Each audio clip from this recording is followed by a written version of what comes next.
ರಾಯಚೂರು ನಗರದ ರೈಲ್ವೆ ನಿಲ್ದಾಣಕ್ಕೆ ತೆರಳುವ ಮುಖ್ಯ ರಸ್ತೆಯ ಎರಡೂ ಬದಿ ಪಾದಚಾರಿಗಳ ಬಳಕೆಗೆಂದಿರುವ ಜಾಗ ಫುಟ್ಪಾತ್ ಅತಿಕ್ರಮಣ ಮಾಡಲಾಗಿದೆ. ಈಚೆಗೆ ತಲೆ ಎತ್ತಿರುವ ವಾಣಿಜ್ಯ ಮಳಿಗೆಗಳಾದ Malabar Gold, Kalyan Jewellers, Chennai Shopping Mall, ಇತರೆ ಮಳಿಗೆಗಳು ಫುಟ್ಪಾತ್ ಮೇಲೆ ಸ್ಲ್ಯಾಬ್ ಬಳಸಿ ಸಂಚಾರಿ ಒತ್ತಡ ಕಡಿಮೆ ಮಾಡಲಿರುವ ಜಾಗವನ್ನು ಅತಿಕ್ರಮಣ ಮಾಡಿಕೊಂಡಿದ್ದಾರೆ. ಆ ರಸ್ತೆಯ ರಕ್ಷಣೆಗೆಂದು ಸೆಕ್ಯೂರಿಟಿ ಗಾರ್ಡ್ಗೆ ಹಾಕಲಾಗಿದೆ. ಅದೇ ರೀತಿ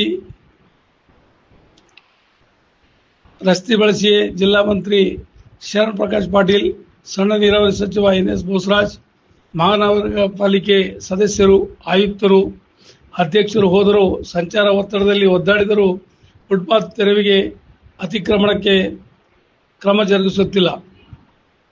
ಫುಟ್ಪಾತ್ ಮೇಲಿನ ಸಣ್ಣ ಪುಟ್ಟ ವ್ಯಾಪಾರಸ್ಥರಿಗೆ ಪಕ್ಕಕ್ಕೆ ಸರಿಸುವುದಕ್ಕಿಂತ ಪೂರ್ವದಲ್ಲಿ ಇಂತಹ ವಾಣಿಜ್ಯ ಮಳಿಗೆಗಳ ಮೇಲೆ ಕ್ರಮ ಜರುಗಿಸಿ ಜನರ ಮೆಚ್ಚುಗೆ ಗಳಿಸಿ ಅಪಘಾತಗಳು ತಪ್ಪಿಸಿ ರಸ್ತೆ ಅಗಲೀಕರಣ ಮಾಡದಿದ್ದರೂ ಪರವಾಗಿಲ್ಲ, ಅತಿಕ್ರಮಣ ತೆರವು ಮಾಡಿ.